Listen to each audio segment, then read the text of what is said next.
Good afternoon, YouTube. So here we are with my 2001 GMC Sierra 2500 HD Duramax Diesel LB7 with an Escalade interior. Granted, it's ripped apart at the moment. This conversion fits in this truck out of an Escalade, just bolts right up. And for the most part, it's plug and play. These trucks were really nice about being able to option things in and out as you please. So I just got a new console lid that's not ripped, and it doesn't have a busted latch for this thing, although stuff's getting jammed. But so we got a new console lid, so that's nice. And then this one, the paint's been peeling off, which is common. Yeah, but my biggest flaw with this center stack or whatever has been the scratches in the plastic, and they're more like gouges than they are scratches, and it really takes away from the look of the interior. So I picked up another console off of eBay, but it was the wrong color. But as you can see, it is the right color now. I've got this interior paint, medium dark pewter from SEM Color Coat, and this stuff is pretty much a dead-on match for that interior. I can give you some tips and tricks on how to go from banana yellow to the correct color of gray. Now GM does what a lot of automakers do with their interior trim pieces, and they put this kind of like I don't know if it's a rubbery coating or something, and I don't know what it's supposed to do, if it's just supposed to be for feel or what, but it's really annoying when it starts coming off because it just looks like shit big time. And so it comes off relatively easily without using acetone, but when you use acetone, it comes off a heck of a lot better. I just wet a towel with some acetone. I know people are gonna freak the frick out. They're not using gloves. No, I'm not. So, but then you just sit there and rub it off, and it comes off pretty quick, pretty easy.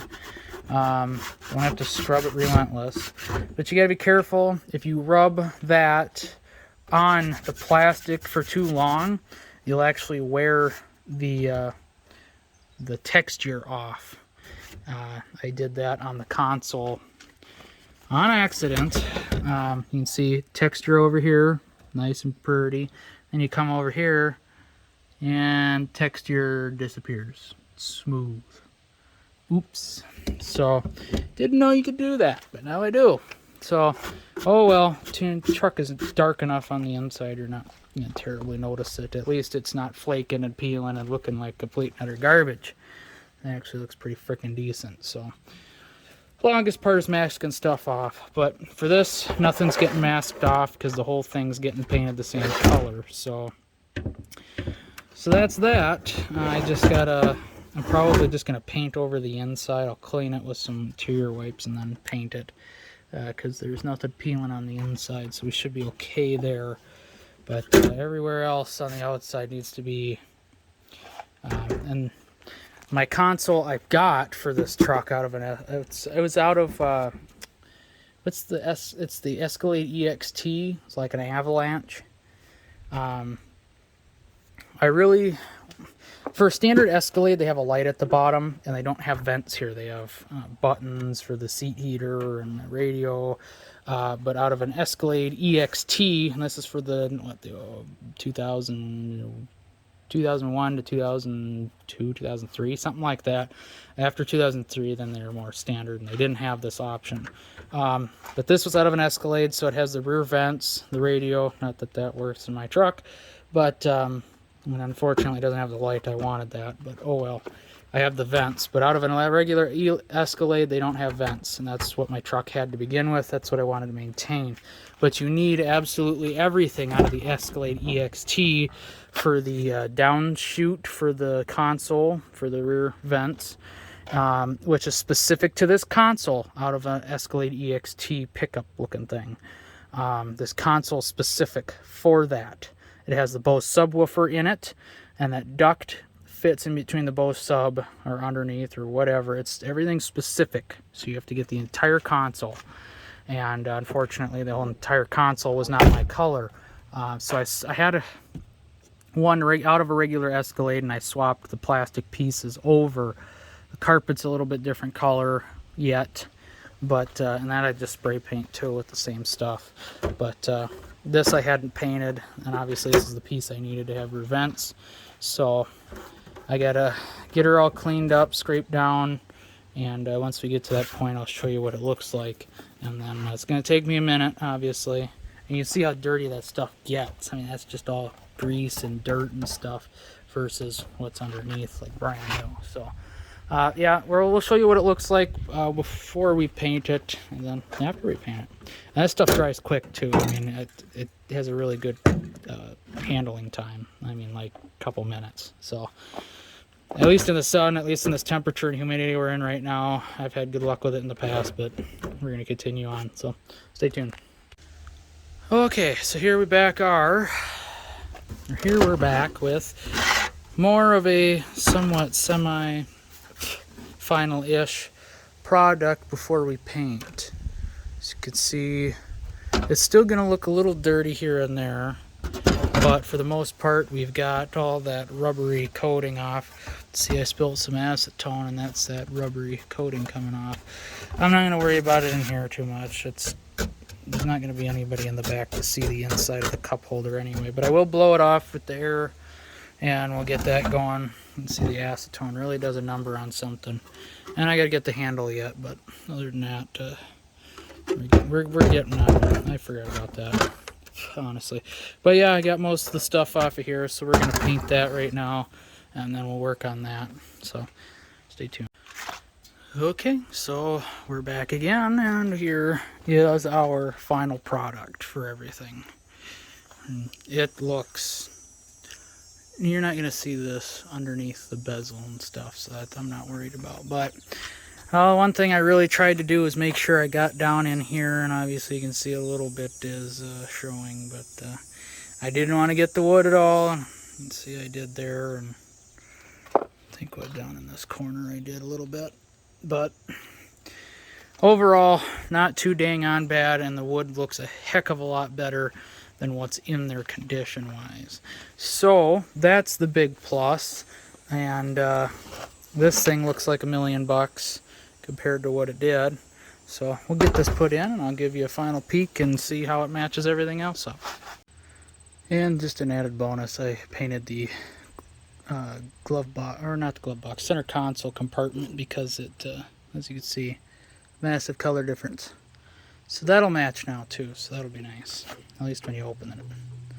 So now, I don't claim to be a professional rattle can person, but I do have to say I've done this enough times to kind of know how to avoid getting runs in it, and just takes some time and some skills to practice in doing it. It's not hard, and it's definitely can be rewarding. So it's all in the prep and all in the whatchamacalls, it's the cleanup and stuff, which you can see I didn't do very good, but I could care less. So it's inside the freaking center console. It's not like it's on display. So alrighty. Okie dokie. So we get everything put back together here, and I do have to say I think it looks pretty decent. Obviously the camera kind of highlights things a little more than your eye does, but the interior does match pretty dang on well. So center console, nice and regular colored, and the light works. My new console lid that doesn't have a tear in it, and the lid's not broken. So overall, we're looking a whole lots more new, so that's really nice. But then we got the back. Don't mind the mess in the back. I suppose we can open up the back door. But we have the back looking pretty dang on decent. So Can't complain at all. I just ended up painting most of the cup holder to hide them stupid ugly streaks. The clip's broken, so that doesn't help, but either way, it's a heck of a lot better. You get in it now, and you don't notice all sorts of freaking mismatch, freaking garbage. I gotta try and paint this one of these days. Maybe I can disassemble the lid.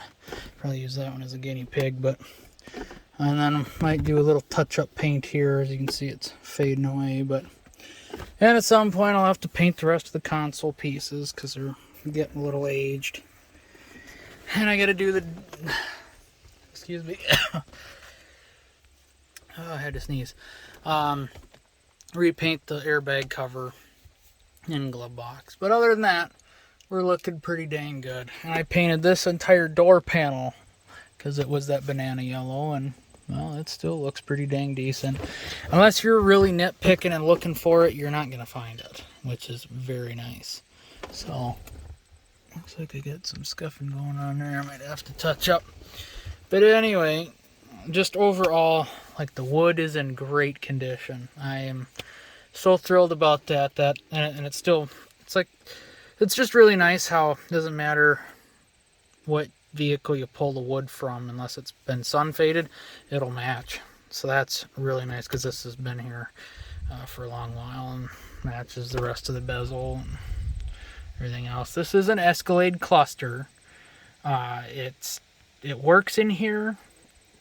My screen quit working there. I don't know why, but I gotta look into that. Anyway, it works in here.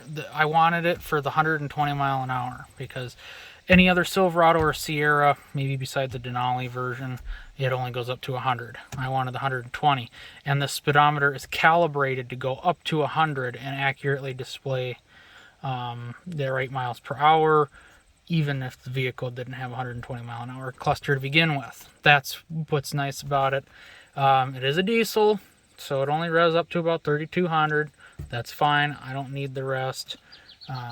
But it just looks a heck of a lot nicer in here. And it is bluish tint to those. But anyway, I bought I'm debating on buying a automatic climate control just for the faceplate and for the knobs.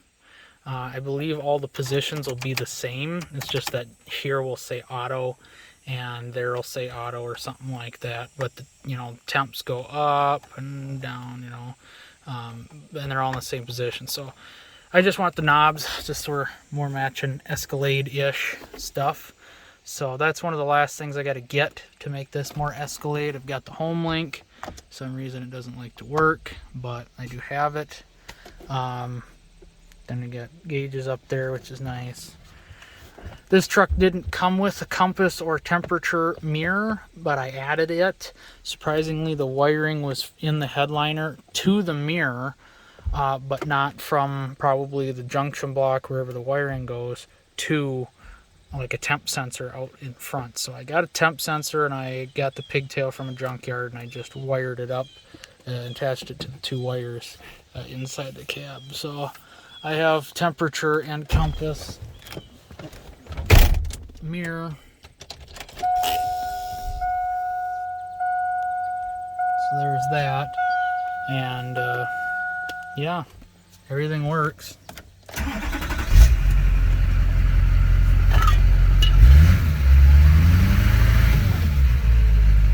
Except the oil pressure is a little too high. The pressure sensor I just put in here is not a good one because it reads way too high oil pressure. I mean, at idle, look at that, idle doing 35, 40 psi. Like it's never been that. And as much as I'd like to think at 280,000 miles this thing's that healthy, I just highly doubt it. Like I said, it's never been that before, and changing an oil pressure sensor is not going to magically make my oil pressure go up. So that's just that. But I just figured I'd give you guys a quick, well, however quick it's been. I don't know, it's a few video segments now. I painted that too, but I'm going to redo that. On what it takes to repaint some of these GM interiors. It's not Not too much, and I've been wanting to get that done for a long time so the console actually matches front to back. That has been a big... It's only been like that since 2018 or so. It's no big deal. But then my new one didn't come with a cup holder, so I had to take this one. But unfortunately, it's just besides being ugly or yucky, and it is ugly too with the frickin' scratches in the dang lid. That bothers me. It just really does. But it just really made it look secondhand, and I don't want it to look secondhand. I want it to feel and look more firsthand, like I'm first owner taking care of it. You know, 280,000 miles later. But the hardest part is finding a color for the dash. The dash is that brownish color, despite this, probably sun faded. But I got it like this. It was like oil had been dripped on it and it was peeling off. But that brown, I don't know if I can find that brown, because the airbag was as close as I got. And I mean, yeah, it's like I said, the camera shows it a little bit more than the eye does. But that was as close as I could get. But and I don't want to change it. I want it the same. So if I could find that color, I'd strip the whole dash and redo it all. That way we don't have that ugly, yucky peeling. So, and this airbag color that matches. So, but anyway, hope you guys enjoyed. Stay tuned for more updates, as we are bound to have more. So thanks for watching. God bless.